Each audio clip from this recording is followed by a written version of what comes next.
जय माता दी। मेरे सभी प्यारे दोस्तों, मैं लक्ष्मी शर्मा बड़ों को चरण स्पर्श, छोटों को प्यार और बराबर वालों को दिल से नमस्कार करती हूँ।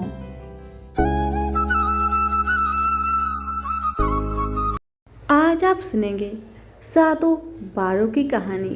श्रद्धा पूर्वक सुनने मात्र से मिलती है मनोवांछित फल की प्राप्ति। कथा को पूरा सुनिए, अच्छा लगे तो लाइक शेयर जरूर कीजिएगा। सोमवार की व्रत कथा सुनाने जा रहे हूँ। बहुत समय पहले की बात है। किसी नगर में एक धनी व्यापारी रहता था। बहुत दूर तक उसका व्यापार फैला हुआ था। उस नगर के सभी लोग उस व्यापारी का बहुत सम्मान करते थे। इतना सब कुछ से संपन्न होने के बाद भी वह व्यापारी बहुत दुखी रहता था। कारण बस एक ही था, क्योंकि उसका कोई भी पुत्र नहीं था, जिस कारण से अपने मृत्यु के पश्चात व्यापार के उत्तराधिकारी की चिंता उसे हमेशा सताती रहती थी कि मेरे जाने के बाद मेरा व्यापार कौन संभालेगा। पुत्र प्राप्ति के लिए व्यापारी प्रत्येक सोमवार भगवान शिव की व्रत पूजा किया करता था और शाम के समय शिव मंदिर में जाकर शिव जी के सामने घी का दीपक जलाया करता था। उस व्यापारी की भक्ति देखकर माँ पार्वती प्रसन्न हो गई और माता पार्वती ने भगवान शिव से उस व्यापारी की मनोकामना को पूर्ण करने का निवेदन किया। तब भगवान शंकर ने बोले, इस संसार में सबको उसके कर्म के अनुसार फल की प्राप्ति होती है। जो भी प्राणी जैसा कर्म करता है उन्हें वैसा ही फल की प्राप्ति होती है। भगवान शिव के द्वारा समझाने के बावजूद भी माता पार्वती नहीं मानी और उस व्यापारी की मनोकामना पूर्ति हेतु वे शिव जी से बार बार अनुरोध करती रही। अतः माता के आग्रह को देखकर भगवान भोलेनाथ को उस व्यापारी को पुत्र प्राप्ति का वरदान देना ही पड़ा। साथ ही वरदान देने के पश्चात भोलेनाथ ने माता पार्वती से बोले कि आपके आग्रह पर मैंने पुत्र प्राप्ति का वरदान तो दे दिया है, लेकिन इसका यह पुत्र 16 वर्ष से अधिक समय तक जीवित नहीं रहेगा। उसी रात भगवान शिव उस व्यापारी के सपने में आए और उसे पुत्र प्राप्ति का वरदान दिया और उसके पुत्र के 16 वर्ष तक जीवित रहने की भी बात बताई। भगवान के वरदान से व्यापारी को खुशी तो हुई, लेकिन पुत्र की अल्पायु की चिंता से उस खुशी को नष्ट कर दिया। व्यापारी पहले की तरह सोमवार के दिन भगवान शिव का विधिवत व्रत करता रह गया। कुछ महीनों के बाद उसके घर में अति सुंदर बालक का जन्म हुआ। घर में खुशियां भर गई और बहुत धूमधाम से पुत्र जन्म का समारोह मनाया गया। परंतु व्यापारी को पुत्र जन्म की अधिक खुशी नहीं थी, क्योंकि उसे पुत्र की अल्पायु के रहस्य पता था। बस इसी कारण से व्यापारी दुखी रहता था। जब पुत्र 12 वर्ष का हुआ तो व्यापारी ने उसे उसके मामा के साथ पढ़ने के लिए बनारसी भेज दिया। लड़का अपने मामा के साथ शिक्षा प्राप्ति हेतु चल दिया और रास्ते में जहाँ भी मामा और भांजा विश्राम हेतु रुकते वहीं यज्ञ करते और ब्राह्मणों को भोजन कराते। लंबी यात्रा के बाद मामा और भांजा एक नगर में पहुँचे। उस दिन नगर के राजा की कन्या का विवाह था, जिस कारण से पूरे नगर को सजाया गया था। निश्चित समय पर बारात भी आ गई, लेकिन वर का पिता अपने बेटे के एक आंख से काने होने के कारण बहुत चिंतित था। उसे भय था कि इस बात का पता चलने पर कहीं राजा विवाह से इनकार न कर दे, इससे उसकी बदनामी होगी। जब वर के पिता ने व्यापारी के पुत्र को देखा तो उसके मस्तिष्क में एक विचार आया।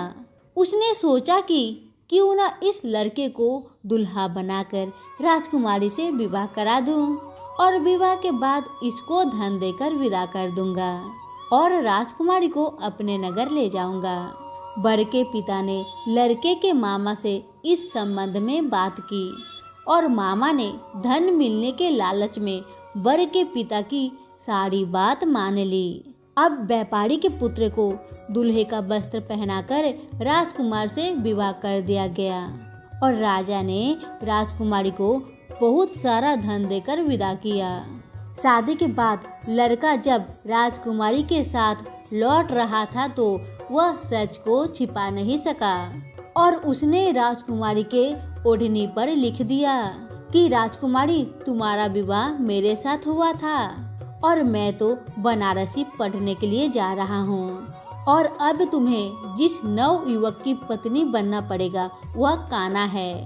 और जब राजकुमारी ने अपनी ओढ़नी पर लिखा हुआ पढ़ा तो उसने काने लड़के के साथ जाने से इनकार कर दिया और राजा ने सब बातें जानकर राजकुमारी को अपने महल में रख लिया। उधर लड़का अपने मामा के साथ बनारसी पहुंच गया और गुरुकुल में पढ़ना शुरू कर दिया। जब उसकी आयु 16 वर्ष की हुई तो उसने यज्ञ किया और यज्ञ के समाप्ति पर ब्राह्मणों को भोजन कराया और ढेर सारे वस्त्र अन्न दान किए और रात को वो अपने शयन कक्ष में सो गया और शिव के वरदान के अनुसार शयन अवस्था में ही उसके प्राण पेखरू उड़ गए। सूर्य उदय पर मामा मृत भांजे को देखकर रोने पीटने लगा और साथ ही आसपास के लोग भी एकत्र होकर दुख प्रकट करने लगे। लड़के के मामा के रोने विलाप करने के स्वर समीप से गुजरते हुए भगवान शिव और माता पार्वती भी सुने। पार्वती ने भगवान से कहा, हे प्राणनाथ, मुझे इसके रोने के स्वर सहन नहीं हो रहे हैं। आप इस व्यक्ति के कष्ट को अवश्य दूर करें। भगवान शिव ने पार्वती के साथ असहाय रूप में समीप जाकर देखा तो भोलेनाथ पार्वती से बोले, यह तो वही व्यापारी का पुत्र है जिसे मैंने 16 वर्ष की आयु का वरदान दिया था। इसकी आयु पूरी हो गई है। माँ पार्वती ने फिर भगवान शिव से निवेदन कर उस बालक को जीवन देने की आग्रह किया और माता पार्वती के आग्रह पर भगवान शिव ने उस लड़के को जीवित होने का वरदान दिया और कुछ ही पल में वह जीवित होकर बैठ गया। शिक्षा समाप्त करके लड़का मामा के साथ अपने नगर की ओर चल दिया। दोनों चलते हुए उसी नगर में पहुँचे जहाँ उसका विवाह हुआ था। उस नगर में भी यज्ञ का आयोजन किया गया। समीप से गुजरते हुए नगर के राजा ने यज्ञ का आयोजन देखा और उसने तुरंत ही लड़के और उसके मामा को पहचान लिया। यज्ञ के समाप्त होने पर राजा मामा और लड़के को महल में ले गया और कुछ दिन उन्हें महल में रखकर बहुत सा धन वस्त्र आदि देकर राजकुमारी के साथ विदा कर दिया गया। इधर भूखे प्यासे रहकर व्यापारी और उसकी पत्नी बेटे की प्रतीक्षा कर रहे थे।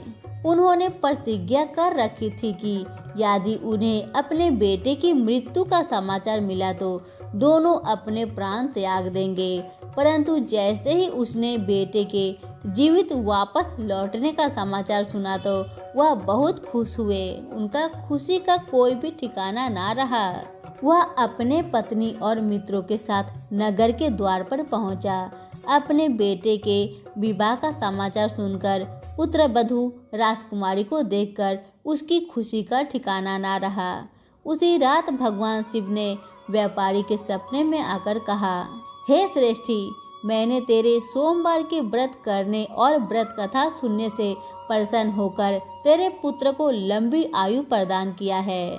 पुत्र की लंबी आयु जानकर व्यापारी बहुत प्रसन्न हुआ।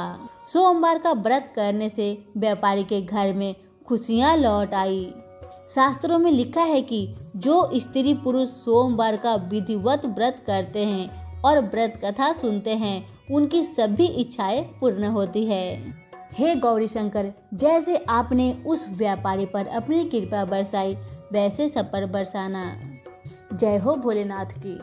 एक बार नैमिषारण्य तीर्थ में 80,000 मुनि एकत्र होकर पुराणों के ज्ञाता श्री सूत जी से पूछने लगे कि हे महामुने, आपने हमें अनेक पुराणों की कथाएं सुनाई है। अब कृपा करके हमें ऐसा व्रत और कथा बतलाइए जिसके करने से संतान की प्राप्ति हो तथा मनुष्य को रोग शोक अग्नि सर्प दुख आदि का भय दूर हो, क्योंकि कलयुग में सभी जीवों की आयु बहुत कम है। फिर इस पर उन्हें रोग चिंता के कष्ट लगे रहेंगे, तो फिर वह श्री हरि के चरणों में अपना ध्यान कैसे लगा सकेंगे। श्री सूत जी बोले, हे मुनियों, आपने लोक कल्याण के लिए बहुत ही उत्तम बात पूछी है। एक बार युधिष्ठिर ने भगवान श्री कृष्ण से लोक कल्याण के लिए यही प्रश्न किया था। भगवान श्री कृष्ण और युधिष्ठिर का संवाद मैं आप सभी के सामने कहता हूँ, ध्यान देकर सुने। एक समय पांडवों की सभा में श्री कृष्ण जी बैठे हुए थे। तब युधिष्ठिर ने भगवान श्री कृष्ण से प्रश्न किया, हे प्रभु, हे नंद नंदन गोविंद, आपने मेरे लिए अनेकों कथाएं सुनाई है। आज आप कृपा करके एक ऐसा व्रत या कथा सुनाए जिसके करने से मनुष्य को रोग चिंता का भय समाप्त हो और उसको पुत्र की प्राप्ति हो। हे प्रभु, बिना पुत्र के जीवन व्यर्थ है। पुत्र के बिना मनुष्य नरकगामी होता है। पुत्र के बिना मनुष्य प्रीत ऋण से छुटकारा नहीं पा सकता और ना ही उसका पुण्यक नामक नरक से उद्धार हो सकता है। अतः पुत्रदायक व्रत बतलाइए। श्री कृष्ण भगवान बोले, हे राजन, मैं एक प्राचीन इतिहास सुनाता हूँ, आप उसे ध्यान पूर्वक सुने। कुंडलपुर नामक एक नगर था। उसमें नंदा नामक एक ब्राह्मण रहता था। भगवान की कृपा से उसके पास सब कुछ था, फिर भी वह बहुत दुखी था और उसका यह कारण था कि ब्राह्मण की स्त्री सुनंदा की कोई भी संतान नहीं थी। सुनंदा पतिव्रता स्त्री थी, भक्ति पूर्वक श्री हनुमान जी की आराधना किया करती थी। मंगलवार के दिन व्रत करके अंत में भोजन बनाकर हनुमान जी को भोग लगाने के बाद ही खुद भोजन करती थी। एक बार मंगलवार के दिन ब्राह्मणी गृह कार्य की अधिकता के कारण हनुमान जी को भोग न लगा सकी। इस बात का उसे बहुत ही दुख हुआ और उसने कुछ भी नहीं खाया और अपने मन में प्रण कर लिया कि अब तो मैं अगले मंगलवार को ही हनुमान जी को भोग लगाऊंगी और उसी के बाद मैं अन्न जल ग्रहण करूंगी। ब्राह्मणी सुनंदा प्रतिदिन भोजन बनाती और श्रद्धा पूर्वक अपने पति को खिलाती, परंतु खुद भोजन नहीं करती और मन ही मन श्री हनुमान जी की आराधना करती थी। इसी प्रकार 6 दिन गुजर गए और ब्राह्मणी सुनंदा अपने निश्चय के अनुसार भूखी प्यासी निराहार रही। अगले मंगलवार को ब्राह्मणी सुनंदा प्रातःकाल बेहोश होकर गिर पड़ी।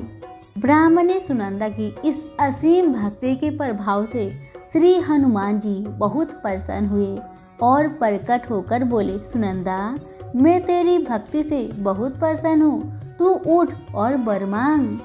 सुनंदा अपने आराध्य देव श्री हनुमान जी को देखकर आनंद की अधिकता से विह्वल हो श्री हनुमान जी के चरणों में गिरकर बोली, हे प्रभु, मेरी कोई संतान नहीं है, कृपा करके मुझे संतान प्राप्ति का आशीर्वाद दीजिए, आपकी अति कृपा होगी। श्री महावीर जी बोले, तेरी इच्छा पूर्ण होगी, तेरे घर एक कन्या पैदा होगी, उसके अष्टांग प्रतिदिन सोना दिया करेंगे। इस प्रकार कहकर श्री महावीर जी अंतर ध्यान हो गए। ब्राह्मणी सुनंदा बहुत हर्षित हुई और सभी समाचार अपने पति से कहा। ब्राह्मण देव कन्या का वरदान सुनकर कुछ दुखी हुए, परंतु सोना मिलने की बात सुनी तो बहुत प्रसन्न हुए। विचार किया कि ऐसी कन्या के साथ मेरी निर्धनता भी समाप्त हो जाएगी। श्री हनुमान जी की कृपा से वह ब्राह्मणी गर्भवती हुई और 10वें महीने में उसने एक सुंदर सी पुत्री को जन्म दिया। यह बच्ची अपने पिता के घर में ठीक उसी तरह से बढ़ने लगी जिस प्रकार शुक्ल पक्ष का चंद्रमा बढ़ता हो। 10वें दिन ब्राह्मण ने उस बालिका का नामकरण करवाया। उसके कुल पुरोहित ने उस बालिका का नाम रत्नावली रखा, क्योंकि यह कन्या सोना प्रदान किया करती थी। इस कन्या ने पूर्व जन्म में बड़े ही विधान से मंगल देव का व्रत किया था। रत्नावली का अष्टांग बहुत सा सोना देता था। उस सोने से नंदा ब्राह्मण बहुत ही धनवान हो गया। अब ब्राह्मण भी बहुत अभिमानी करने लगी। समय बीतता रहा। अब रत्नावली 10 वर्ष की हो चुकी थी। एक दिन जब नंदा ब्राह्मण प्रसन्नचित्त था, तब सुनंदा ने अपने पति से कहा, मेरी पुत्री रत्नावली विवाह के योग हो गई है, अतः आप कोई सुंदर सा योग वर देखकर उसका विवाह कर दीजिए। पत्नी की बातें सुन ब्राह्मण बोले, अभी तो रत्नावली बहुत छोटी है। तब ब्राह्मणी बोली, शास्त्रों की आज्ञा है कि कन्या 8वें वर्ष में गौरी, 9वें वर्ष में रोहिणी, 10वें वर्ष में कन्या, इसके पश्चात रजवाला हो जाती है। गौरी के दान से पाताल लोक की प्राप्ति होती है और रोहिणी के दान से वैकुंठ लोक की प्राप्ति होती है। कन्या के दान से इंद्र लोक में सुखों की प्राप्ति होती है। अगर हे पतिदेव, अगर रजवाला कन्या का दान किया जाता है तो घोर नरक की प्राप्ति होती है। इस पर ब्राह्मण बोला, अभी तो रत्नावली मात्र 10 ही वर्ष की है और मैंने तो 16-16 साल की कन्याओं के विवाह कराए हैं, अभी जल्दी क्या है। तब ब्राह्मणी सुनंदा बोली, आपको तो लोभ अधिक हो गया है लगता है। शास्त्रों में कहा गया है कि माता पिता और बड़ा भाई रजवाला कन्या को देखते हैं तो वह अवश्य नरकगामी होते हैं। तब ब्राह्मण बोला, अच्छी बात है, कल मैं अवश्य ही योग वर की तलाश में अपना दूत भेजूंगा। दूसरे दिन ब्राह्मण ने अपने दूत को बुलाया और आज्ञा दी कि जैसी सुंदर मेरी कन्या है, वैसा ही सुंदर वर उसके लिए तलाश करो। दूत अपनी स्वामी की आज्ञा पाकर निकल पड़ा। पंपाई नगर में उसने एक सुंदर लड़के को देखा। यह बालक एक ब्राह्मण परिवार का बहुत गुणवान पुत्र था। इसका नाम सोमेश्वर था। दूत ने इस सुंदर व गुणवान ब्राह्मण पुत्र के बारे में अपने स्वामी को पूर्ण वितरण दिया। ब्राह्मण नंदा को भी सोमेश्वर अच्छा लगा और फिर शुभ मुहूर्त में विधि पूर्वक कन्यादान करके ब्राह्मण ब्राह्मणी संतुष्ट हुए। परंतु ब्राह्मण के मन में तो लोभ समाया था। उसने कन्यादान तो कर दिया था, पर वह बहुत खिन्न भी था। उसने विचार किया कि रत्नावली तो अब चली जाएगी और मुझे इससे जो सोना मिलता था वह अब मुझे नहीं मिलेगा। मेरे पास जो धन था कुछ तो इसके विवाह में खर्च हो गया और जो शेष बचा है वह भी कुछ दिनों के पश्चात समाप्त हो जाएगा। मैंने तो इसका विवाह करके बहुत बड़ी भूल कर दी है। अब कोई ऐसा उपाय तो करना ही होगा ताकि रत्नावली मेरे घर पर ही बनी रहे, अपने ससुराल ना जाए। लोभ रूपी राक्षस ब्राह्मण के मस्तिष्क पर छाता जा रहा था। रात भर अपनी सैया पर बेचैनी से करवटें बदलते बदलते उसने एक बहुत ही क्रूर निर्णय लिया। उसने विचार किया कि जब रत्नावली को लेकर उसका पति सोमेश्वर अपने घर के लिए जाएगा तो वह मार्ग में छिपकर सोमेश्वर का वध कर देगा और अपनी लाडली को अपने घर ले आएगा, जिससे नियमित रूप से उसे सोना भी मिलता रहेगा और समाज का कोई मनुष्य उसे दोष भी नहीं दे सकेगा। प्रातः काल हुआ तो नंदा और सुनंदा ने अपने जामाई तथा लाडली को बहुत सारा धन देकर विदा किया। सोमेश्वर अपनी पत्नी रत्नावली को लेकर ससुराल से अपने घर की तरफ चल दिया। ब्राह्मण नंदा महालोभ के वशीभूत हो अपनी ही मति खो चुका था। पाप पुण्य को उसे विचार न रहा। उसने अपनी भयानक व क्रूर निर्णय को कार्य रूप देने के लिए उसने अपने दूत को मार्ग में अपने जामाई का वध करने के लिए भेज दिया था, ताकि रत्नावली से प्राप्त होने वाला सोना उसे हमेशा मिलता रहे और वो कभी निर्धन ना हो। ब्राह्मण के दूत ने अपनी स्वामी की आज्ञा का पालन करते हुए उसके जामाई सोमेश्वर का मार्ग में ही वध कर दिया। समाचार प्राप्त कर ब्राह्मण नंदा मार्ग में पहुंचा और रुदन करती अपनी पुत्री रत्नवाली से बोला, हे पुत्री, मार्ग में लुटेरे ने तेरे पति का वध कर दिया है। भगवान की इच्छा के आगे किसी का कोई बस नहीं चलता है। अब तू घर चल, वहाँ पर ही रहकर शेष जीवन व्यतीत करना। जो भाग्य में लिखा होगा वही होगा। अपने पति की अकाल मृत्यु से रत्नावली बहुत दुखी हुई। करुण क्रंदन व रुदन करते हुए अपने पिता से बोली, हे पिताजी, इस संसार में जिस स्त्री का पति नहीं है उसका जीना व्यर्थ है। मैं अपने पति के साथ ही अपने शरीर को जला दूंगी और सती होकर अपने इस जन्म को, माता पिता के नाम को तथा सास ससुर के यश को सार्थक करूंगी। ब्राह्मण नंदा अपनी पुत्री रत्नावली के वचनों को सुनकर बहुत दुखी हुआ। विचार करने लगा, मैंने तो व्यर्थ ही जामाई का वध का पाप अपने सिर ले लिया। रत्नावली तो उसके पीछे अपने प्राण देने तक को तैयार है। मेरा तो दोनों तरफ से मरण हो गया। धन तो अब मिलेगा नहीं। जामाई वध के पाप के फलस्वरूप यम यातना भी भोगनी पड़ेगी। यह सोचकर वह बहुत खिन्न हुआ। सोमेश्वर की चिता बनाई गई। रत्नावली सती होने की इच्छा से अपने पति का सिर अपने गोद में रखकर चिता में बैठ गई। जैसे ही सोमेश्वर की चिता को अग्नि लगाई गई, वैसे ही प्रसन्न हो मंगलदेव वहां प्रकट हुए और बोले, हे रत्नावली, मैं तेरी पति भक्ति से बहुत प्रसन्न हूँ, तू वर मांग। रत्नावली ने अपने पति का जीवन दान मांगा। तब मंगलदेव बोले, रत्नावली, तेरे पति अजर अमर है, यह महाविद्वान भी होगा और इसके अतिरिक्त तेरी जो इच्छा हो वो वर मांग। तब रत्नावली बोली, हे ग्रहों के स्वामी, यदि आप मुझ पर प्रसन्न है तो मुझे यह वरदान दीजिए कि जो भी मनुष्य मंगलवार के दिन प्रातः काल लाल पुष्प लाल चंदन से पूजा करके आपका स्मरण करे, उसको रोग व्याधि ना हो, सज्जनों का कभी वियोग ना हो, सर्प अग्नि तथा शत्रुओं का भय ना रहे। जो स्त्री मंगलवार का व्रत करे वह कभी विधवा ना हो। मंगलदेव तथास्तु कहकर अंतर ध्यान हो गए। सोमेश्वर मंगलदेव की कृपा से जीवित हो उठा।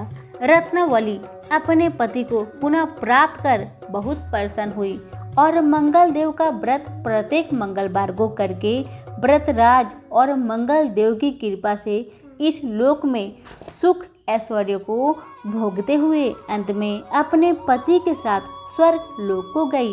सभी बोले, पवन पुत्र हनुमान की जय। बुधवार की कथा।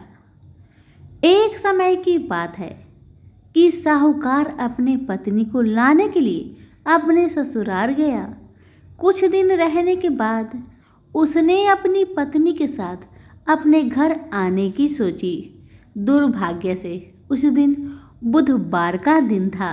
लड़की के परिवार वालों ने कहा कि आज बुधवार का दिन है, जो कि किसी कार्य हेतु शुभ नहीं माना जाता है, इसलिए आज तुम मत जाओ। किंतु साहूकार ने किसी की एक ना मानी और पत्नी समेत अपने ससुराल से घर को प्रस्थान किया। रास्ते में साहूकार की पत्नी को प्यास लगी। उसने साहूकारनी से कहा, तुम बैलगाड़ी में ही बैठो, मैं पानी लेकर आता हूँ। जब वो पानी लेकर आया तो उसने देखा कि उसका शक्ल का एक आदमी उसके पत्नी के साथ बैठा है। तब उसने जाकर उस पुरुष से पूछा, तुम कौन हो? तब उसने कहा, मैं साहूकार हूँ। और फिर दोनों के बीच में झगड़ा शुरू हो गया और वहाँ लोग और कुछ सिपाही आ गए। जिन्होंने उस स्त्री से पूछा तुम्हारा पति कौन है, तब वो इसका उत्तर न दे सकी और साहूकार अपने मन में कहने लगा कि ये प्रभु कैसा लीला है आपका। तब आकाशवाणी हुई, अरे मूर्ख, आज बुधवार का दिन था, तभी तूने आज ही गमन किया। ये सब भगवान बुद्ध देव के प्रकोप से हो रहा है, वो तुझसे रूठ गए हैं। तब साहूकार ने भगवान बुद्ध देव से क्षमा याचना की और तब वो आकाशवाणी खत्म हो गई और इंसान के रूप में आए बुद्ध देव भी अदृश्य हो गए। और फिर साहूकार अपनी पत्नी संग घर गया और भगवान बुद्ध देव की पूजा की। जो भी इस व्रत कथा को सुनता है उसको बुधवार की यात्रा करने का पाप नहीं लगता है। प्रेम से बोलिए बुद्ध देव की जय हो, बृहस्पति देव की जय हो। कथा। भारतवर्ष में एक प्रतापी और दानी राजा राज्य करता था। वह हर रोज गरीबों और ब्राह्मणों की हमेशा सहायता करता था। लेकिन यह बात उस राजा की पत्नी को थोड़ा भी नहीं भाता था कि उसका पति दिन रात दान ही देता रहता है, उसे थोड़ा भी अच्छा नहीं लगता था। रानी ने कभी भी कोई गरीबों को दान नहीं दिया था और ना ही भगवान का पूजन किया करती थी। यहाँ तक कि रानी राजा को भी दान देने से मना किया करती थी। एक दिन की बात है, राजा शिकार खेलने जंगल में चले गए और उस समय रानी महल में अकेली थी। उसी समय बृहस्पति देव साधु का भेष धारण करके राजा के महल में भिक्षा लेने गए। साधु महाराज ने रानी से भिक्षा मांगी, लेकिन रानी ने इनकार कर दिया और कहा, हे साधु महाराज, मैं तो इस दान पुण्य से बहुत तंग आ गई हूँ। मेरा पति तो सारा धन लुटाते रहता है। मेरी इच्छा बस यही है कि मेरा सारा धन नष्ट हो जाए। ना रहेगी धन और ना मेरे पति इन धनों को लुटा सकेंगे। ना रहेगी बांस और ना बजेगी बांसुरी। यही मेरी इच्छा है। रानी के बातों को सुनकर साधु महाराज बड़ा आश्चर्य में पड़ गए। उन्होंने कहा, देवी, तुम तो बड़ी विचित्र हो। धन दौलत संतान तो सभी चाहते हैं। पुत्र और लक्ष्मी तो पापी के घर में भी होनी चाहिए। यदि तुम्हारे पास अधिक धन है तो भूखों को भोजन खिलाओ, प्यासे के लिए पियाओ बनवाओ, मुसाफिरों के लिए धर्मशालाएं खुलवाओ। जो निर्धन है अपनी कुंवारी कन्याओं का विवाह नहीं कर सकते, उनकी मदद करो, उनकी सहायता करो। ऐसे और अनेक काम हैं जिनके करने से तुम्हारा यश लोक परलोक में फैलेगा। परंतु रानी पर उपदेश का कोई प्रभाव न पड़ा। वह बोली, महाराज, आप मुझे कुछ न समझाए। मैं ऐसा धन नहीं चाहती जो हर जगह लुटाती फिरूं, बांटती फिरूं। साधु महाराज ने उत्तर दिया। साधु महाराज ने कहा, यदि तुम्हारी ऐसी इच्छा है तो तुम्हारी इच्छा पूरी होगी। तुम ऐसा करना कि बृहस्पतिवार को घर को लीपकर पीली मिट्टी से अपना सिर को धोकर स्नान करना, भट्टी चढ़ाकर कपड़े धोना। ऐसा करने से तुम्हारा सारा धन नष्ट हो जाएगा। इतना कहकर वह साधु महाराज वहां से अंतर्ध्यान हो गए। साधु महाराज ने जैसा कहा था, रानी ने बिल्कुल वैसा ही किया। केवल 3 बृहस्पतिवार ही बीते थे कि उसकी समस्त धन संपत्ति नष्ट हो गई। भोजन के लिए राजा का परिवार तरसने लगा। इसी तरह से बहुत कष्ट से समय बीतने लगा। तब एक दिन जाकर राजा ने रानी से बोला कि हे रानी, तुम यहीं रहो, मैं कहीं बाहर दूसरे देश में जाता हूँ, क्योंकि यहाँ पर सभी लोग मुझे पहचानते हैं, इसलिए मैं यहाँ पर कोई छोटा मोटा काम नहीं कर सकता। ऐसा कहकर राजा प्रदेश चला गया। वहां जाकर जंगल से लकड़ी काट कर लाता और शहर में बेचा करता था। इसी तरह से अपना जीवन व्यतीत करने लगा। इधर राजा के प्रदेश जाते ही रानी और दासी दोनों दुखी रहने लगे। एक बार जब रानी और दासी को 7 दिन तक बिना भोजन का रहना पड़ा था, तो रानी ने अपनी दासी से कहा, हे दासी, पास के ही नगर में मेरी बहना रहती है। वह बड़ी धनवान है। तू उसके पास जा और कुछ मांग कर लेकर आ, ताकि थोड़ा बहुत गुजर बसर हम दोनों का हो सके। रानी की बातें सुन दासी रानी की बहन के घर गई। जिस दिन दासी रानी की बहन के घर गई, उस दिन गुरुवार का दिन था और रानी की बहन उस समय बृहस्पतिवार की व्रत कथा सुन रही थी। दासी ने रानी की बहन को अपनी रानी का संदेश दिया, मगर रानी की बड़ी बहन ने कोई उत्तर नहीं दिया। जब दासी को रानी की बहन से कोई उत्तर नहीं मिला तो बेचारी बहुत दुखी हुई और उसे क्रोध भी आया कि रानी की बहन ने उसे उत्तर नहीं दिया। लेकिन उदास मन से दासी रानी के पास चली आई और रानी को अपनी सारी बात कह सुनाई। यह सुनकर रानी ने अपने भाग्य को कोसा। उधर रानी की बहन ने सोचा कि मेरी बहन की दासी आई थी, परंतु मैं उससे नहीं बोली, इससे वह बहुत दुखी हुई होगी। यह सोचकर बेचारी कथा सुनकर और पूजन समाप्त करके वह अपनी बहन के घर आई और कहने लगी, ए बहन, मैं बृहस्पतिवार का व्रत कर रही थी। तुम्हारी दासी मेरे घर आई थी, परंतु जब तक कथा होती है तब तक ना तो उठते हैं और ना ही बोलते हैं, इसलिए मैं कुछ नहीं बोली।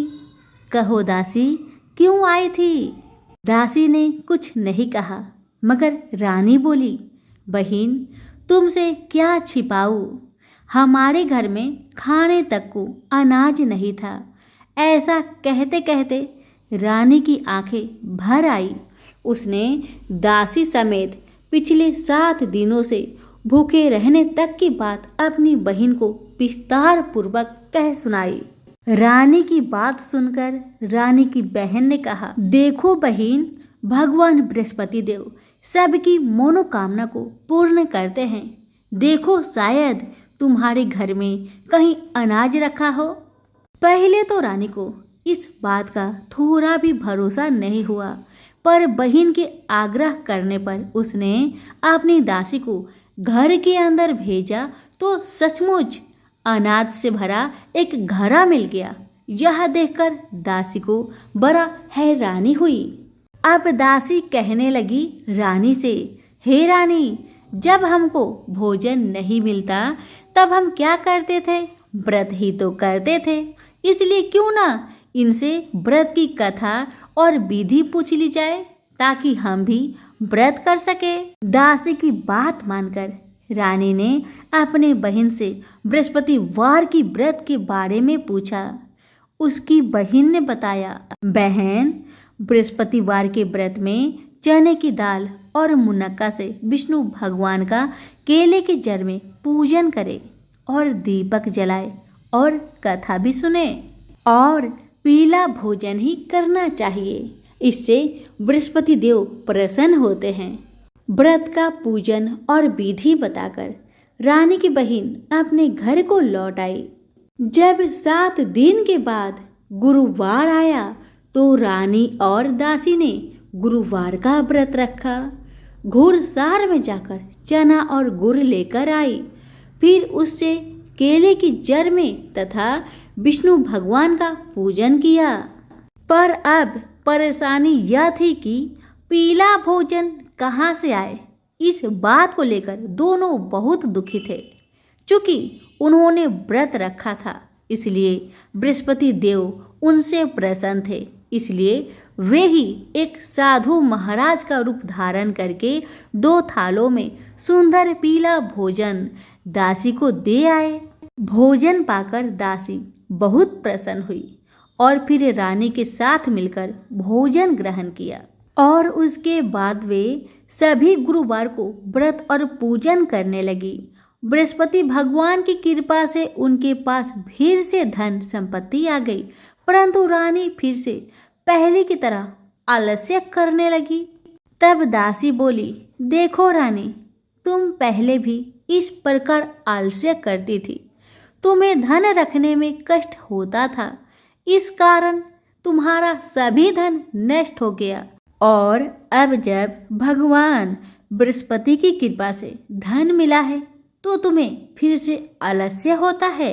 रानी को समझाते हुए दासी कहती है कि बड़ी मुसीबतों के बाद हमने यह धन पाया है, अब हमें इसलिए दान पुण्य करना चाहिए, भूखे मनुष्य को भोजन कराना चाहिए और धन को शुभ कार्यों में खर्च करना चाहिए, जिससे तुम्हारे कुल का यश बढ़ेगा, स्वर्ग की प्राप्ति होगी और पितृ प्रसन्न होंगे।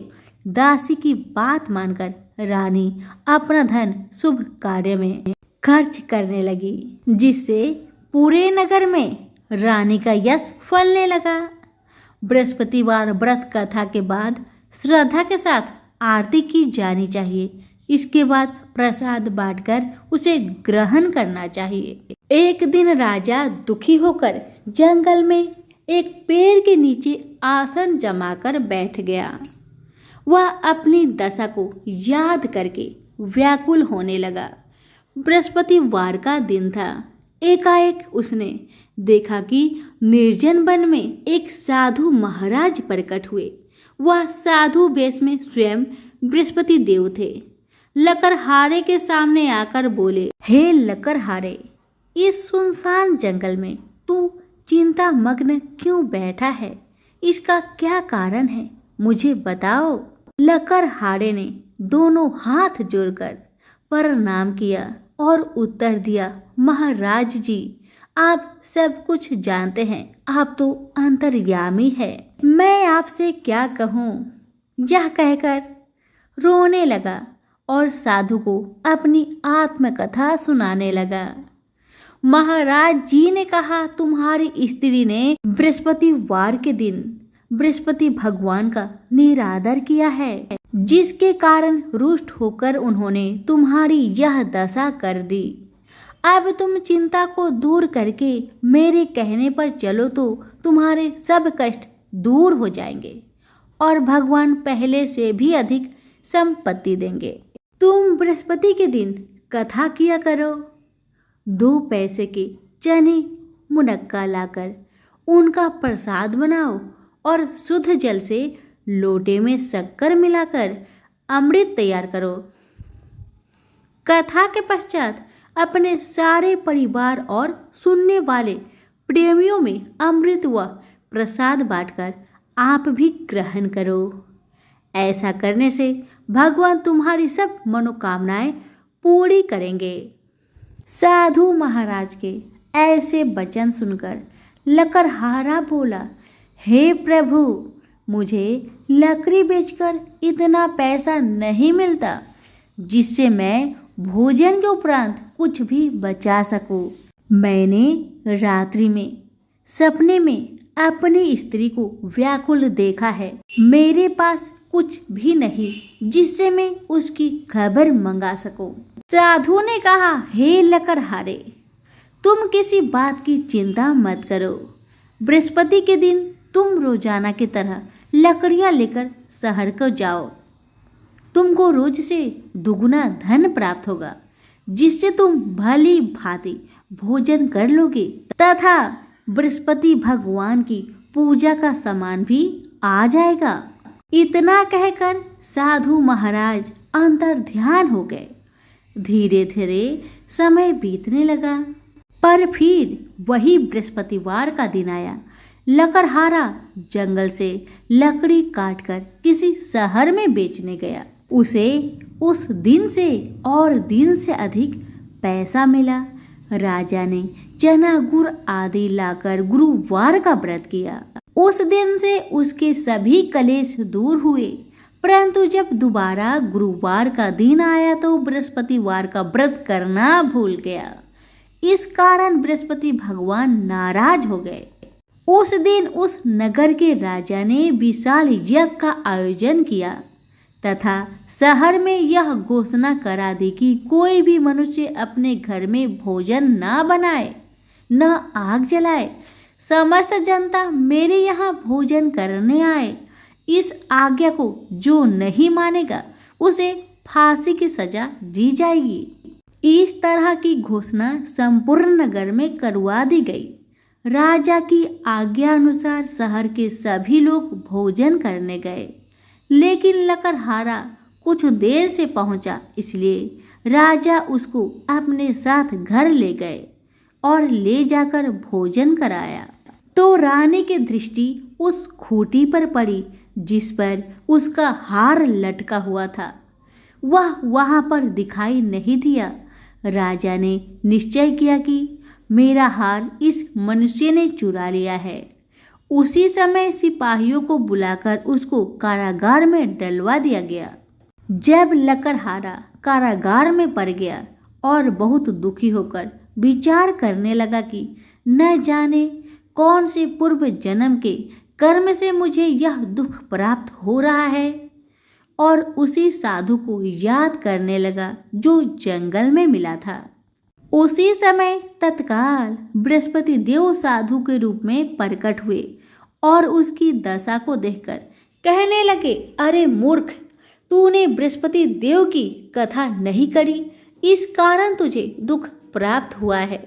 अब चिंता मत कर। बृहस्पतिवार के दिन कारागार के दरवाजे पर तुझे 4 पैसे पड़े मिलेंगे। उनसे तू बृहस्पति देव की पूजा करना, तेरे सभी कष्ट दूर हो जाएंगे।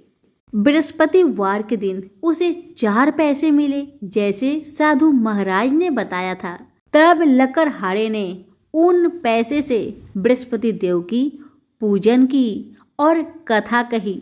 उसी रात्र को बृहस्पति देव ने उस नगर के राजा को सपने में कहा, हे राजा, तुमने जिस आदमी को कारागार में बंद कर दिया है वह निर्दोष है, वह राजा है, उसे छोड़ देना। रानी का हार उसी खूंटी पर लटका है। अगर तू ऐसा नहीं करेगा तो तेरा सारा राज्य को मैं नष्ट कर दूंगा। इस तरह रात्रि के सपनों को देखकर राजा प्रातःकाल उठा और खूंटी पर हार देखकर लकड़हारे को बुलाकर क्षमा मांगी तथा लकड़हारे को योग सुंदर वस्त्र आभूषण देकर विदा कर दिया। बृहस्पति देव की आज्ञा अनुसार लकड़हारा अपने नगर को चल दिया। राजा जब अपने नगर के निकट पहुंचा तो उसे बड़ा आश्चर्य हुआ। नगर में पहले से अधिक बाग, तालाब, कुएं तथा बहुत सी धर्मशाला, मंदिर बन गई है। राजा ने पूछा, यह किसका बाग और धर्मशाला है? तब नगर के सब लोग कहने लगे, यह सब रानी और बांदी के है। तो राजा बहुत आश्चर्य हुआ और गुस्सा भी आया, ये सोचकर कि इतना धन दौलत कहाँ से आया मेरी गैर हाजिरी में।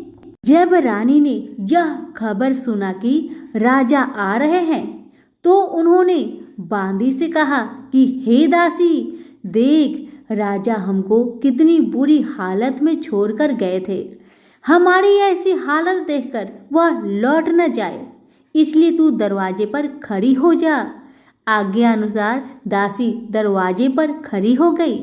राजा आए तो दासी ने उन्हें अपने साथ लेकर आई।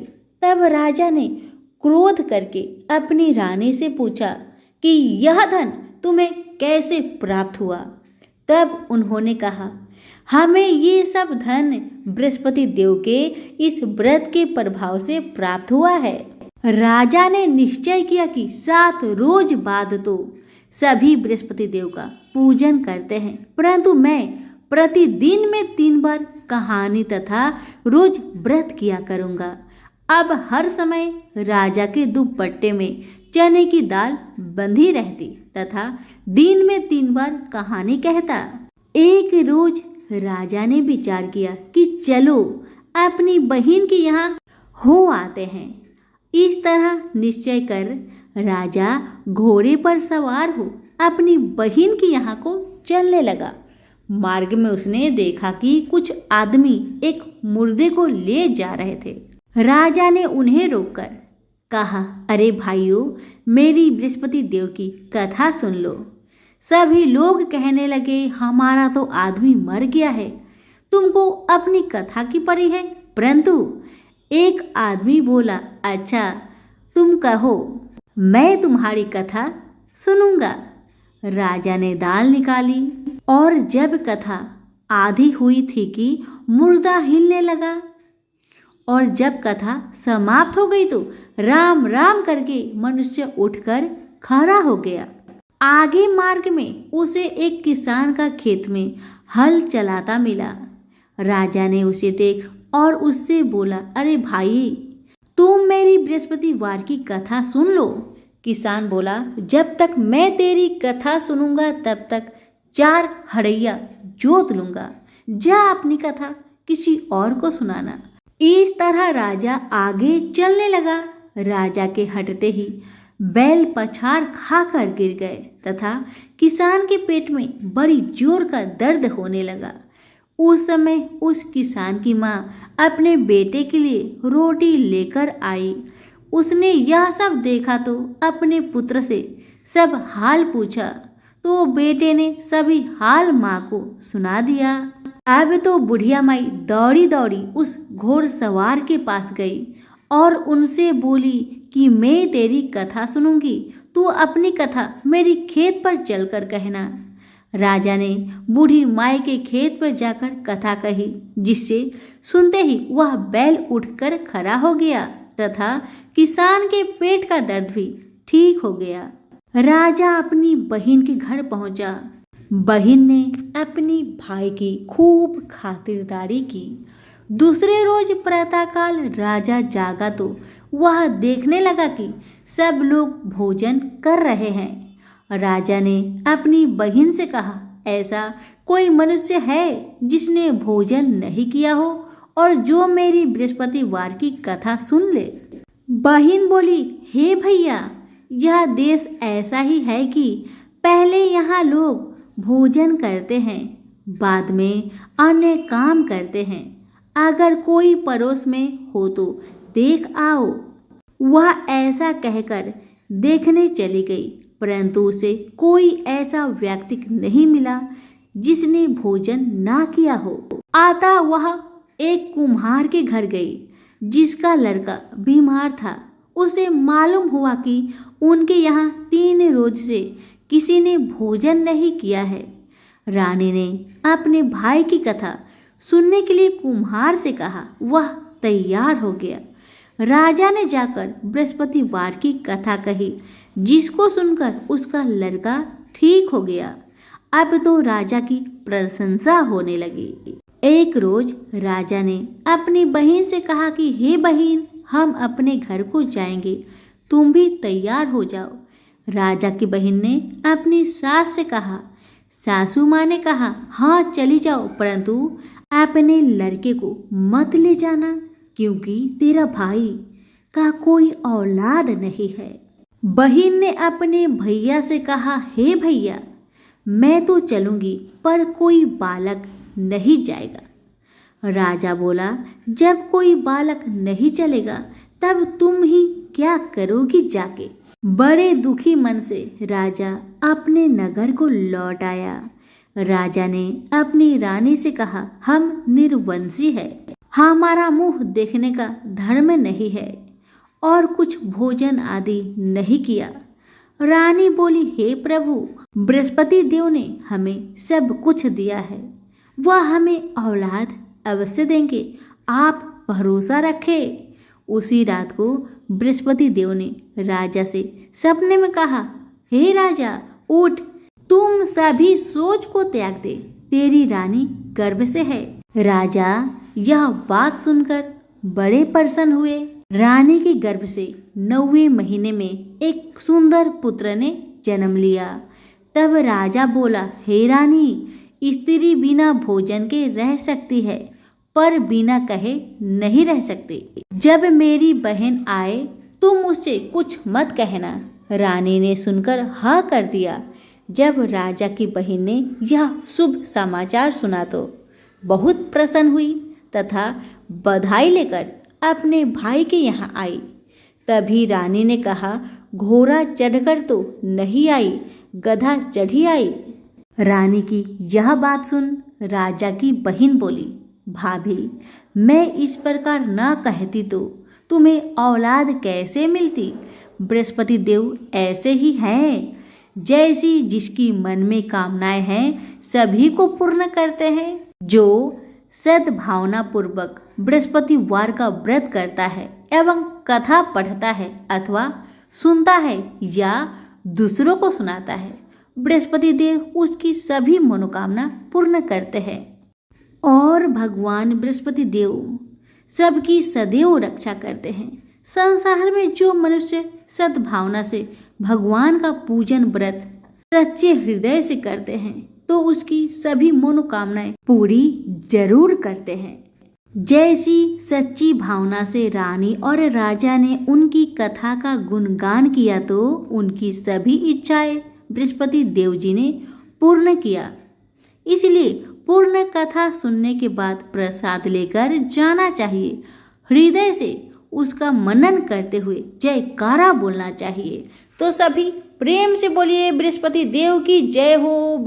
वैभव लक्ष्मी व्रत की कथा।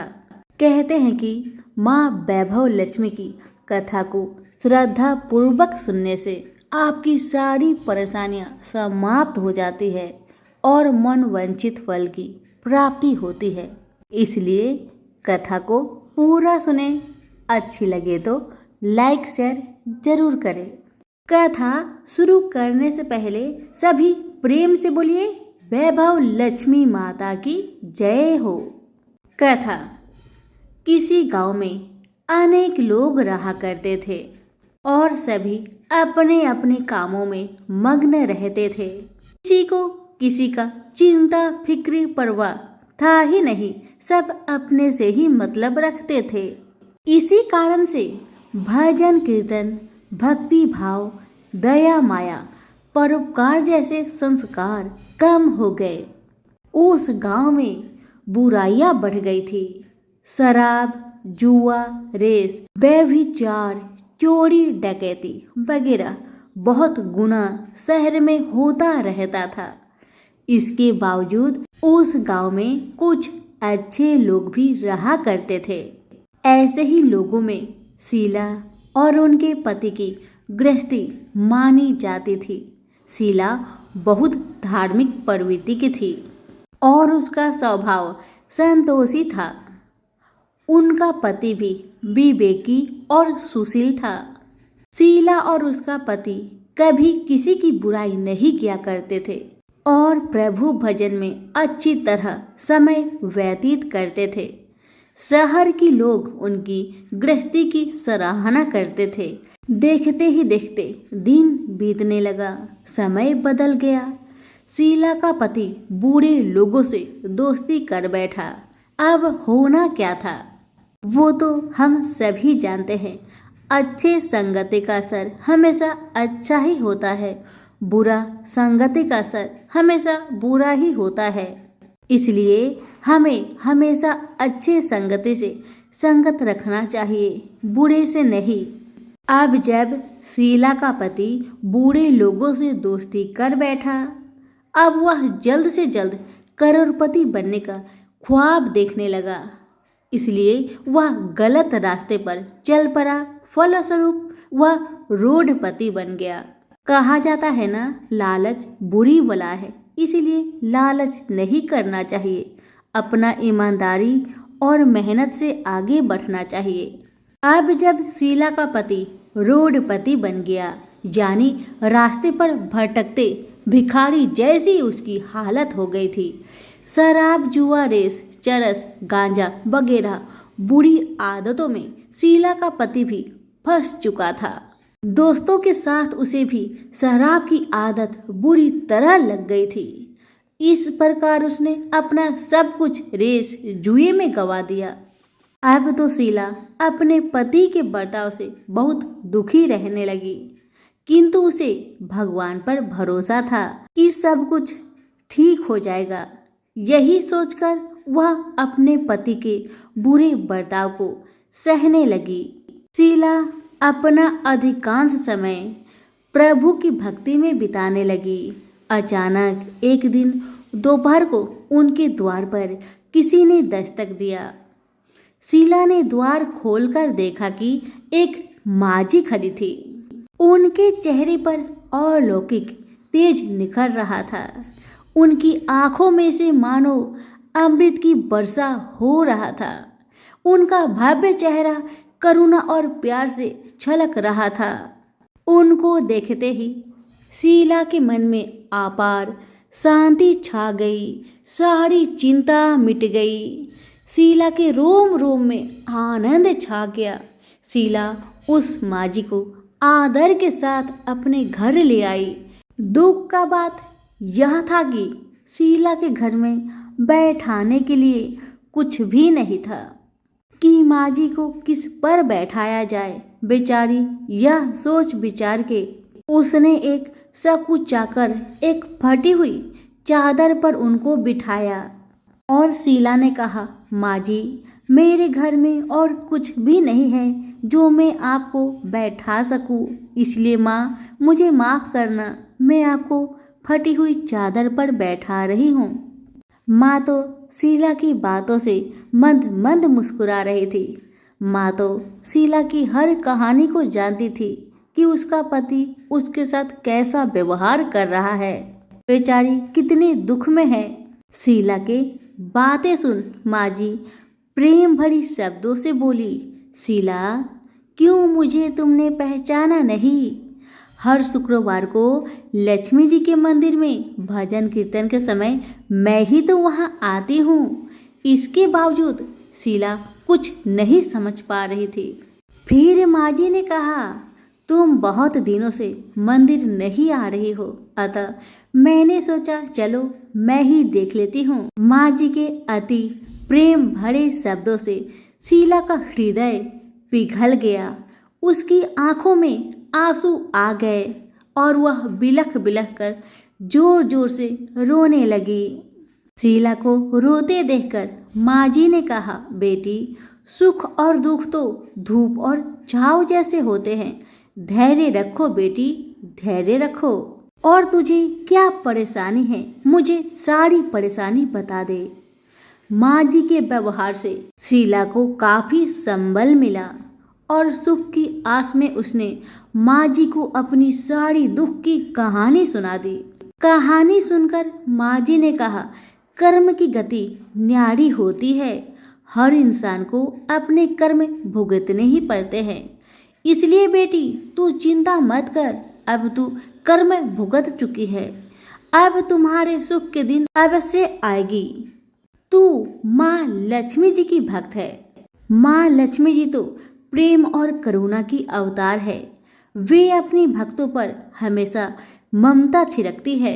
इसलिए तू धैर्य रखकर माँ लक्ष्मी का व्रत कर, इससे सब कुछ ठीक हो जाएगा। तुम्हारा दुख दर्द सब समाप्त हो जाएगा और तुम्हारे घर में अन्न धन का भंडार भर जाएगा। बस श्रद्धा भक्ति से माँ लक्ष्मी का व्रत करो। माजी की बात सुन शीला पूछने लगी, माँ, व्रत की विधि तो मुझे पता नहीं। तब माजी ने उसे व्रत की सारी विधि भी बताई। माजी ने कहा, बेटी, माँ लक्ष्मी जी का व्रत बहुत सरल है। उसे वर लक्ष्मी व्रत या वैभव लक्ष्मी व्रत कहा जाता है। यह व्रत करने वाले की सब मनोकामना पूरी होती है। वह सुख संपत्ति और यश प्राप्त करता है। शीला यह सब सुनकर आनंदित हो उठी। शीला ने संकल्प करके आंखें खोली तो सामने कोई नहीं था। वह विस्मित हो गई कि माजी कहाँ गई? अभी तो माजी मेरे सामने खड़ी थी। शीला को तत्काल यह समझने में देर नहीं लगी कि माजी कोई और नहीं, साक्षात माँ लक्ष्मी ही थी। दूसरे दिन शुक्रवार था। सवेरे स्नान करके स्वच्छ कपड़े पहनकर शीला ने माँ जी द्वारा बताई विधि से पूरे मन से श्रद्धा भक्ति से व्रत किया और आखिर में प्रसाद वितरण हुआ। यह प्रसाद पहले पति को खिलाया। प्रसाद खाते ही पति के स्वभाव में फर्क पड़ गया। माँ लक्ष्मी की कृपा से उसका पति जिस दिन प्रसाद खाया उस दिन अपनी पत्नी को मारा पीटा नहीं, सताया भी नहीं। शीला को बहुत अच्छा लगा। शीला के मन में तो अब पहले से भी ज्यादा वैभव लक्ष्मी व्रत के लिए श्रद्धा बढ़ गई। शीला ने पूर्ण श्रद्धा भक्ति के साथ 21 शुक्रवार तक वैभव लक्ष्मी व्रत किया। 21वें शुक्रवार को माँ जी के कहे मुताबिक उद्धापन विधि करके 7 स्त्रियों को वैभव लक्ष्मी व्रत की 7 पुस्तक उपहार में दी। फिर माता जी के धन लक्ष्मी स्वरूप की छवि को बंधन करके भाव से मन ही मन प्रार्थना करने लगी। हे माँ धन लक्ष्मी, मैंने आपका वैभव लक्ष्मी व्रत करने की मन्नत मानी थी, वह व्रत आज पूर्ण किया है। हे माँ, मेरी हर विपत्ति को दूर करो, हमारा सबका कल्याण करो। जिसे संतान ना हो माँ उसे संतान देना। सौभाग्यवती स्त्री का सौभाग्य को माँ अखंड रखना। कुंवारी लड़कियों को मन भावन पति देना। जो आपका यह चमत्कारी वैभव लक्ष्मी व्रत करे उनकी सब विपत्ति को दूर करना, सभी को सुखी रखना। हे माँ, आपकी महिमा अपार है। ऐसा बोलकर लक्ष्मी जी के धन लक्ष्मी स्वरूप की छवि को प्रणाम किया। व्रत के प्रभाव से शीला का पति अच्छा इंसान बन गया और अब शीला का पति मेहनत करके व्यवसाय करने लगा। उसने तुरंत शीला की गिरवी रखे गहने छुड़ा लिए। घर में धन की बाढ़ सी आ गई। घर में पहले जैसी सुख शांति छा गई। वैभव लक्ष्मी व्रत का प्रभाव देखकर मोहल्ले की दूसरी स्त्रियां भी विधि पूर्वक वैभव लक्ष्मी व्रत करने लगी। सभी प्रेम से बोले, वैभव लक्ष्मी माता की जय हो। आइए अब जानते हैं वैभव लक्ष्मी व्रत का उद्धापन विधि। 7, 11 या 21 जितने भी शुक्रवार की मन्नत मांगी हो उतने शुक्रवार तक यह व्रत पूरी श्रद्धा तथा भावना के साथ करना चाहिए। आखिरी शुक्रवार को इसका शास्त्रीय विधि के अनुसार उद्धापन करना चाहिए। आखिरी शुक्रवार को प्रसाद के लिए खीर बनानी चाहिए। जिस प्रकार हर शुक्रवार को हम पूजन करते हैं वैसे ही करना चाहिए। पूजन के बाद माँ के सामने एक श्रीफल फोड़े।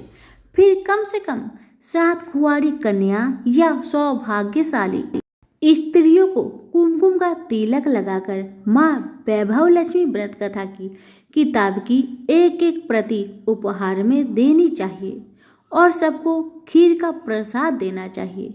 इसके बाद माँ लक्ष्मी जी को श्रद्धा सहित प्रणाम करना चाहिए। फिर माता जी के धन लक्ष्मी स्वरूप की छवि को बंधन करके भाव से मन ही मन प्रार्थना करें। हे माँ धन लक्ष्मी, मैंने आपका वैभव लक्ष्मी व्रत करने की मन्नत मानी थी, यह व्रत आज पूर्ण किया है। हे माँ, हमारी मनोकामना पूर्ण करे, हमारी हर विपत्ति को दूर करे, हम सबका कल्याण करे। जिसे संतान ना हो उसे संतान देना, सौभाग्यवती स्त्री का सौभाग्य अखंड रखना, कुंवारी लड़की को मन भावन पति देना। जो आपका यह चमत्कारी वैभव लक्ष्मी व्रत करे उनकी सब विपत्ति दूर करना, सभी को सुखी करना। हे माँ, आपकी महिमा अपार है, आपकी जय हो। ऐसा बोलकर लक्ष्मी के धन लक्ष्मी स्वरूप की छवि को प्रणाम करें। आज की कथा यहीं पर समाप्त हुई। सभी प्रेम से बोलिए, वैभव लक्ष्मी माता की जय हो।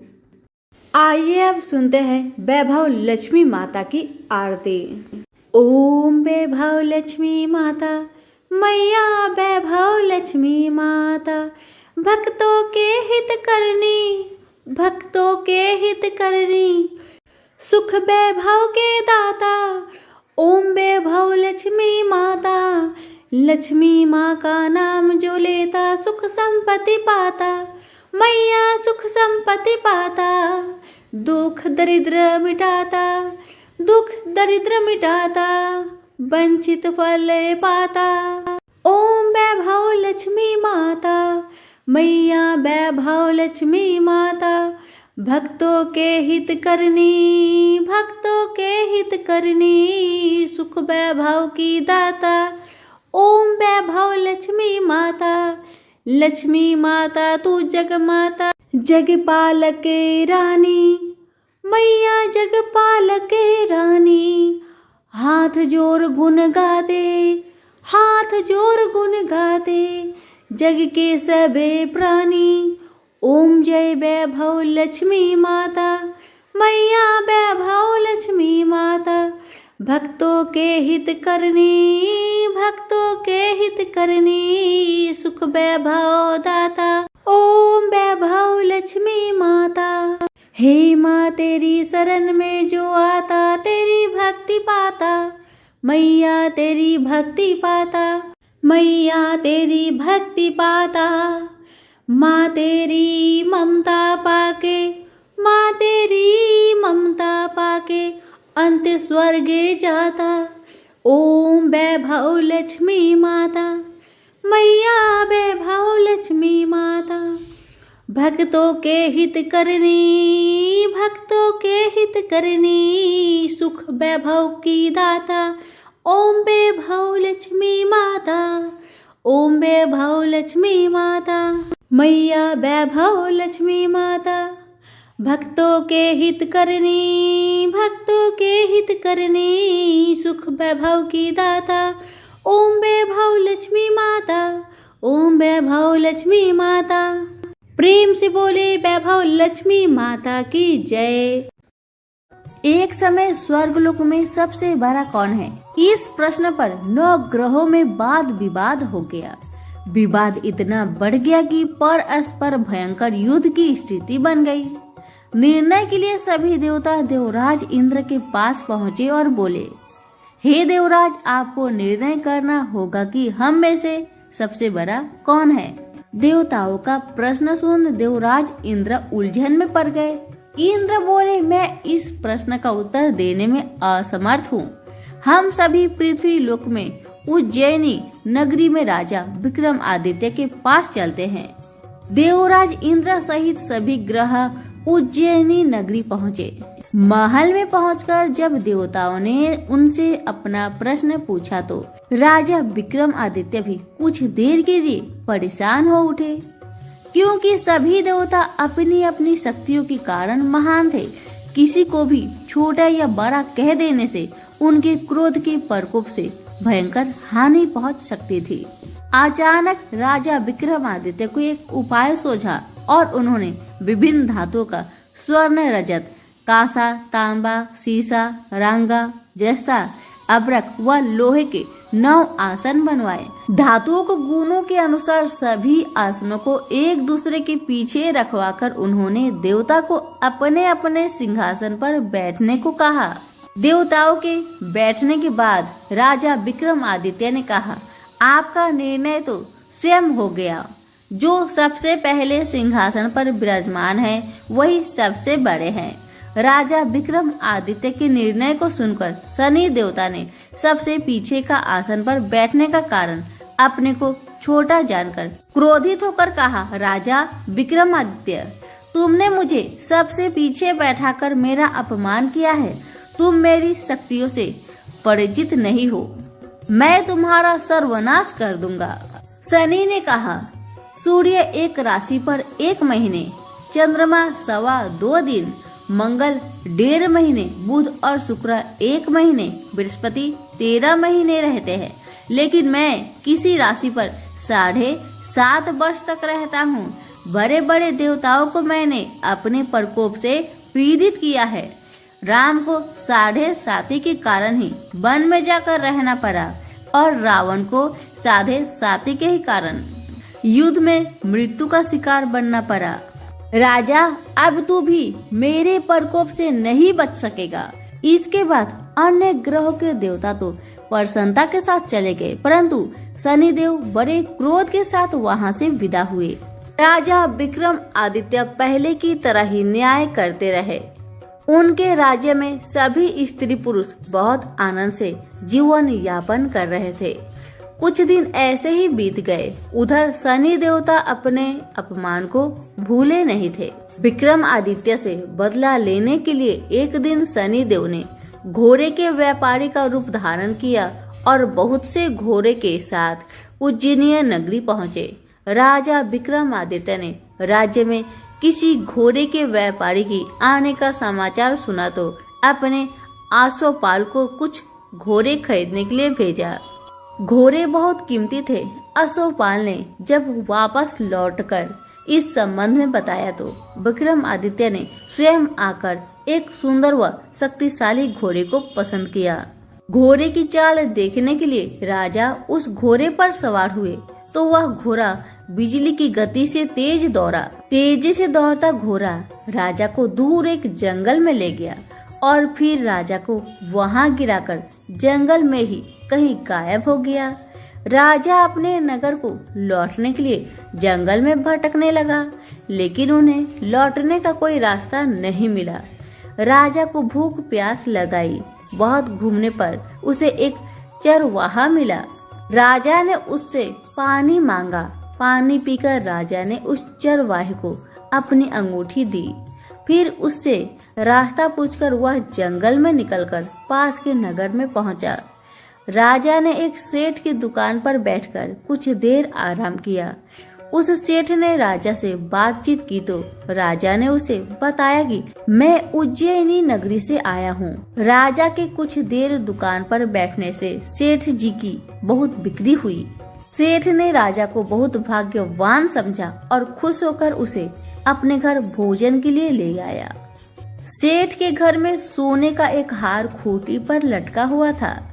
राजा को उस कमरे में छोड़कर सेठ कुछ देर के लिए बाहर गया।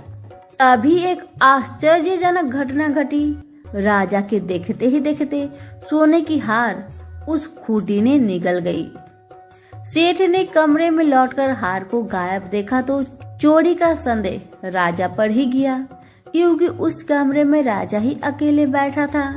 सेठ ने अपने नौकरों से कहा कि इस परदेसी को रस्सियों से बांधकर नगर के राजा के पास ले चलो।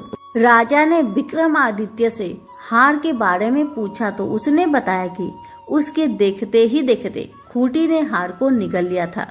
इस पर राजा ने क्रोधित होकर चोरी करने के अपराध में विक्रमादित्य के हाथ पांव काटने का आदेश दे दिया। राजा विक्रमादित्य के हाथ पांव काटकर उसे नगर की सड़क पर छोड़ दिया गया। कुछ दिन बाद एक तेली उसे उठाकर अपने घर ले गया और उसे अपने कोल्हू पर बैठा दिया। राजा आवाज देकर बैलों को हाँकता रहता। इस तरह तेली का बैल चलता रहा और राजा को भोजन मिलता रहा। शनि के प्रकोप की 7.5 पूरी होने पर वर्षा ऋतु प्रारंभ हुई। राजा विक्रमादित्य एक रात मेघ मल्हार गा रहा था कि तभी नगर की राजा की लड़की राजकुमारी मोहिनी रथ पर सवार होकर उस तेली के घर के पास से गुजरी। उसने मेघ मल्हार सुना तो उसे बहुत अच्छा लगा और दासी को भेजकर गाने वाले को बुला लाने को कहा। दासी ने लौटकर राजकुमारी को अपंग राजा के बारे में सब कुछ बता दिया। राजकुमारी उसके मेघ मल्हार से बहुत मोहित हुई, अतः उसने सब कुछ जानकर भी अपंग राजा से विवाह करने का निश्चय कर लिया। राजकुमारी ने अपने माता पिता से जब यह बात कही तो वे हैरान रह गए। रानी ने मोहिनी को समझाया, बेटी तेरे भाग्य में तो किसी राजा की रानी होना लिखा है, फिर तू उस अपंग से विवाह करने अपने पाँव पर कुल्हाड़ी क्यों मार रही है। राजकुमारी ने अपनी जिद नहीं छोड़ी।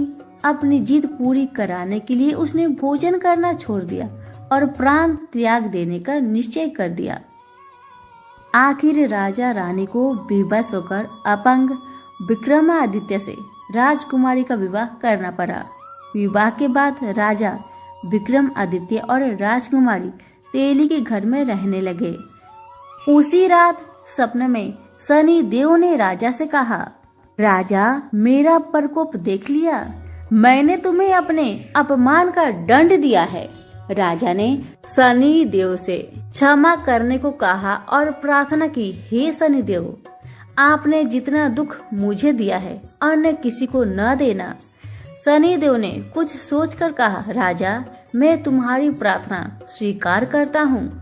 जो कोई स्त्री पुरुष मेरा पूजा करेगा, शनिवार को व्रत करके मेरी व्रत कथा सुनेगा, उस पर मेरी अनुकंपा बनी रहेगी। प्रातःकाल राजा विक्रमादित्य की नींद खुली तो अपने हाथ पांव देखकर राजा को बहुत खुशी हुई। उसने मन ही मन शनि देव को प्रणाम किया। राजकुमारी भी राजा के हाथ पांव सही सलामत देखकर आश्चर्य में डूब गई। तब राजा विक्रमादित्य ने अपना परिचय देते हुए शनि देव के प्रकोप की सारी कहानी सुनाई। सेठ को जब इस बात का पता चला तो दौड़ता हुआ तेली के घर पहुंचा और राजा के चरणों में गिरकर क्षमा मांगने लगा। राजा ने उसे क्षमा कर दिया क्योंकि यह सब तो शनि देव के प्रकोप के कारण हुआ था। सेठ राजा को अपने घर ले गया और उसे भोजन करवाया। भोजन करते समय वहाँ एक आश्चर्यजनक घटना घटी। सबके देखते ही देखते उस खूंटी ने हार को उगल दिया। सेठ जी ने भी अपनी बेटी का विवाह राजा के साथ कर दिया और बहुत से स्वर्ण आभूषण धन आदि देकर राजा को विदा किया। राजा विक्रमादित्य राजकुमारी मोहिनी और सेठ की बेटी के साथ उज्जैनी पहुँचे तो नगर वासियों ने हर्ष से उनका स्वागत किया। अगले दिन राजा विक्रमादित्य ने पूरे राज्य में घोषणा कराई कि शनिदेव सब देवों में सर्वश्रेष्ठ है। प्रत्येक स्त्री पुरुष शनिवार को उनका व्रत करे और व्रत कथा अवश्य सुने। राजा विक्रमादित्य की घोषणा से शनिदेव बहुत प्रसन्न हुए। शनिवार का व्रत करने और व्रत कथा सुनने के कारण सभी लोगों की मनोकामनाएं शनिदेव की अनुकंपा से पूरी होने लगी। सभी लोग आनंद पूर्वक रहने लगे। तो सभी प्रेम से बोलिए, शनि भगवान की जय हो। शनि भगवान और ब्राह्मण की कहानी। एक ब्राह्मण को सपने में नीली घोड़ी पर नीले कपड़े पहने एक आदमी दिखाई देता है और कहता है, हे ब्राह्मण देवता, मैं तेरे लगूंगा। ब्राह्मण घबराकर उठ गया। अगले दिन यही सपना उसे फिर आता है। यह सपना उसे रोज आने लगा। वह परेशान हो गया और चिंता के मारे दुबला होने लगा। उसकी पत्नी ने कारण पूछा तो उसने सपने के बारे में बताया। ब्राह्मणी बोली, वे अवश्य ही शनि महाराज होंगे। अब की बार देखो तो कहना, लग जाओ पर सवा पहर से ज्यादा मत लगना। उस दिन सपना आने पर ब्राह्मण ने कहा, लग जाओ पर कितने समय के लिए लगोगे? शनि जी बोले, 7.5 वर्ष का लगूंगा। ब्राह्मण ने कहा, क्षमा करे शनि जी, इतना भारी तो मुझसे झेला नहीं जाएगा। तब शनि जी बोले, तो 5 वर्ष का लग जाऊंगा।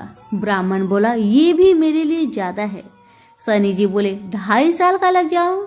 ब्राह्मण ने मना किया तो शनि जी कहने लगे, सवा पहर का तो लगूंगा ही, इतने तो कोढ़ी, कलंकी, भिखारी भी लग जाता है। तब ब्राह्मण ने कहा, ठीक है। ब्राह्मण को सवा पहर की शनि की दशा लग गई। ब्राह्मण ने नींद से जाकर ब्राह्मणी से कहा, मेरे सवा पहर की शनि दशा लग गई है, इसलिए मैं जंगल में जाकर यह समय बिताऊंगा।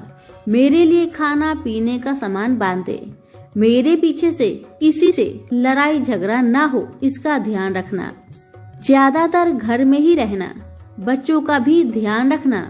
इस सवा पहर के समय में कोई गाली भी दे तो चुपचाप सुन लेना, बहस मत करना। यह सब समझाकर वह जंगल में चला गया।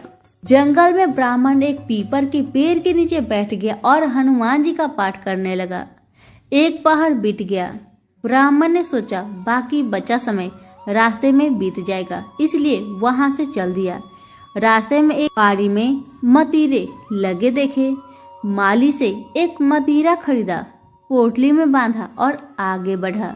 आगे एक आदमी मिला जो असल में शनिदेव थे। ब्राह्मण से पूछा, पोटली में क्या है?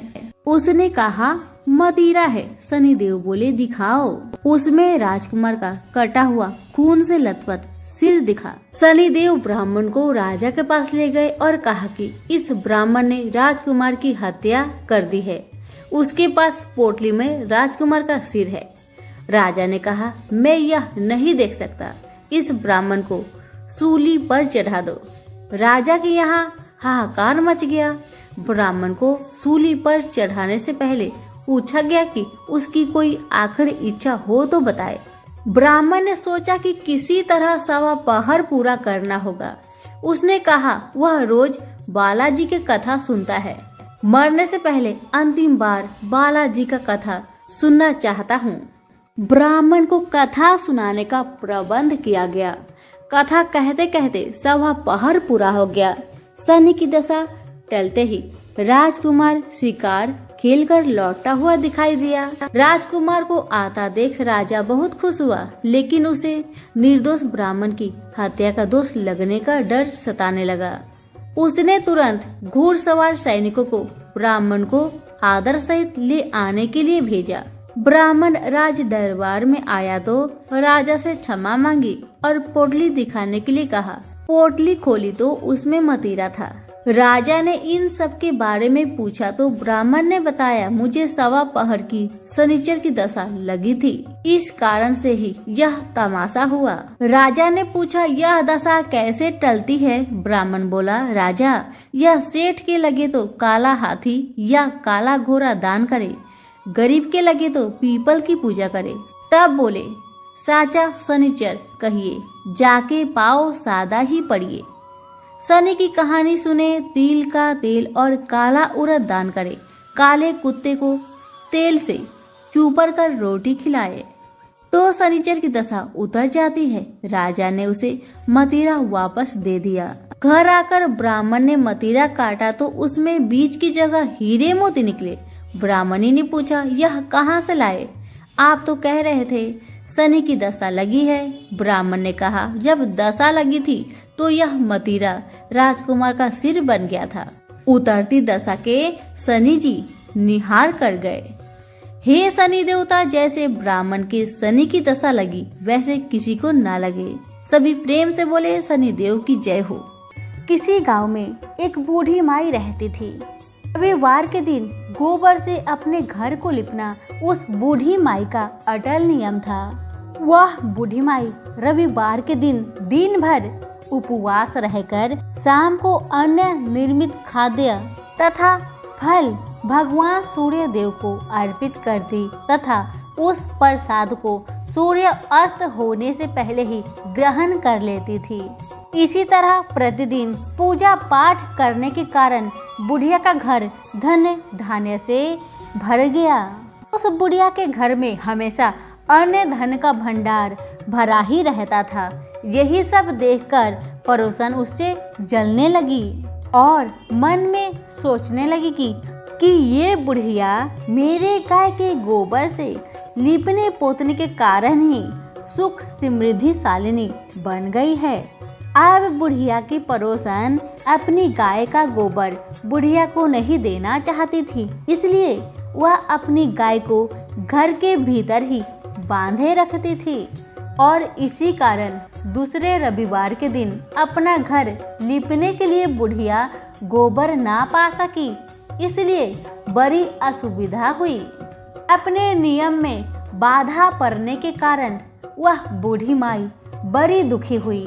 मानसिक चिंता के कारण बुढ़िया उस दिन भगवान सूर्य देव को कुछ भी अर्पित ना कर सकी और न तो स्वयं ही प्रसाद रूप में कुछ ग्रहण किया।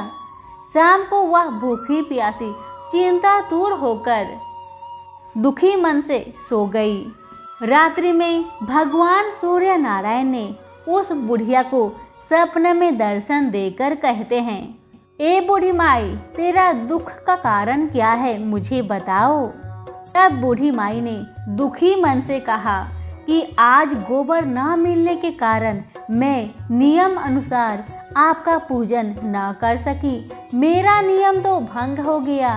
इसी एक बात से मैं अत्यंत दुखी हूँ। बूढ़ी माई की बातों से दरियाद होकर सूर्य भगवान कहते हैं कि मैं तुम्हें एक गाय देता हूँ जिससे तुम्हारी इच्छा पूर्ण होगी। मैं तुम्हारी व्रत पालन की निष्ठा से अत्यंत प्रसन्न होकर तुम्हें वरदान देना चाहता हूँ, अर्थात अब से सदैव तुम्हारा घर धन पुत्र आदि से संपन्न रहेगा। इतना कहकर भगवान वहीं अंतर्ध्यान हो गए। सुबह उठने पर बूढ़ी माई ने अपने आंगन में एक बछड़े वाली गाय को देखा तो बूढ़ी माई को रात्रि में देखे हुए सपने की बात याद आने लगी। बूढ़ी माई ने गाय को घर से बाहर बांधकर उसके चारे की व्यवस्था की। बुढ़िया माई के दरवाजे पर बंधी हुई गाय को देखकर उस पड़ोसन को आश्चर्यचकित हुआ और उस समय गाय के स्वर्णमयी गोबर के परित्याग से उसकी पड़ोसन विस्मित हो गई। उसकी पड़ोसन ने उस स्वर्णिम गोबर के स्थान पर अपनी गाय का स्वाभाविक गोबर रखकर उसे उठा लिया, परंतु बूढ़ी माई उसके इस कपट चरण भेद को ना जान सकी। बूढ़ी माई की इस अज्ञानता पर भगवान सूर्यदेव विचार करने लगे कि मेरी गाय से इस बूढ़ी माई का तो कोई भी उपकार नहीं हो रहा है, इसलिए भगवान ने अपनी माया से भयंकर तूफान उत्पन्न कर दिए, जिसके फलस्वरूप बड़े बड़े विशाल वृक्ष भी टूटकर भूमि पर गिरने लगी। इस विषाणकारी दृश्य को देखकर बूढ़ी माई ने अपनी गाय को घर के भीतर ही बांध दिया। प्रातःकाल उस गाय से बूढ़ी माई को स्वर्णिम गोबर प्राप्त हुआ। बुढ़िया माई अत्यंत प्रसन्न हुई और वह उसकी सुरक्षा के लिए नित्य ही गाय को घर के भीतर बांधती रही। बूढ़ी माई की सावधानी से अब उसकी पड़ोसन का कोई बस नहीं चलता था। एक दिन पड़ोसन ने बूढ़ी माई की गाय छीन लेने के इरादे से एक चाल चली। उसने राजा के पास जाकर निवेदन किया कि हे महाराज, मेरी पड़ोसन बुढ़िया के पास एक अद्भुत गाय है जो हर रोज सोने की गोबर देती है, अतः वह गाय यदि महाराज आपके पास रहे तो उससे जनता का बहुत ही उपकार हो सकता है। राजा ने उसके प्रलोभन में आकर अपने सिपाहियों को आदेश दिया कि तुम लोग जाकर उस गाय को यहाँ ले आओ। सिपाहियों ने तुरंत आज्ञा का पालन किया। अब वह गाय का गोबर उठाकर न ले जाने पाए। आदेश देकर राजा महल में चले गए। उस दिन की रात में राजा को प्रसन्नता का कारण नींद नहीं आई। राजा सवेरे होने की प्रतीक्षा उत्सुकता पूर्वक करने लगे। सुबह गाय के पास जाकर जब राजा देखते हैं तो वहां पर स्वाभाविक गोबर के अलावा और कुछ भी नहीं था।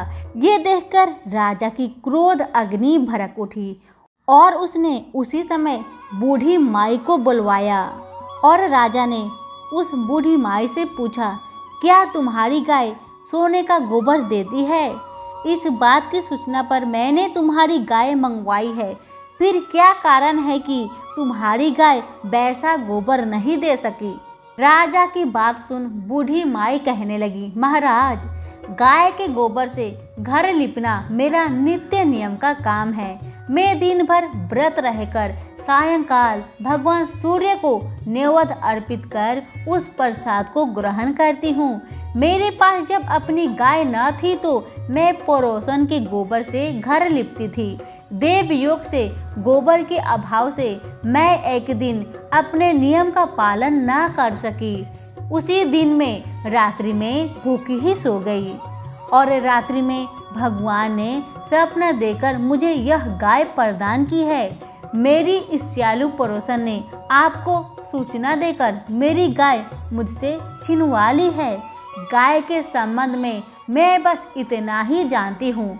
बूढ़ी माई की बातें से संतुष्ट होकर राजा ने कहा, बूढ़ी माँ, मुझे क्षमा करो, मैं अज्ञानतावश तुम्हारी गाय को मंगवा लिया है। अब मैं तुम्हारी गाय तुम्हारे घर भेज देता हूँ। इस कार्य के निमित्त तुम्हारी पड़ोसन अपराधी है और उसे इसका दंड अवश्य मिलेगा। अपनी गाय वापस पाकर बूढ़ी माई बहुत खुश हुई और अपने घर को चली गई। इसके बाद राजा ने उसकी अपराधीन पड़ोसन को बुलाकर उसे उचित दंड दिया। उस दिन राजा ने अपने नगर में घोषणा करवा दी कि रविवार के दिन सभी नगरवासी दिन भर व्रत रहकर सूर्य देव का पूजन करें। राजा स्वयं भी रविवार के व्रत के नियम का पालन करने लगे। व्रत के प्रभाव से राजा दिग्विजय करता हुआ अपने राज्य का विस्तार करने लगा। व्रत करने वाले पर सूर्य भगवान प्रसन्न होकर उसे धन्य धान्य से समृद्ध और संपूर्ण रोगों से मुक्त कर देते हैं। इस व्रत के प्रभाव से अंधे और कुष्ठी मनुष्य को विशेष लाभ होता है। सभी प्रेम से बोले सूर्य नारायण की जय हो। कथा पसंद आने पर लाइक, शेयर, कमेंट जरूर करें। धन्यवाद।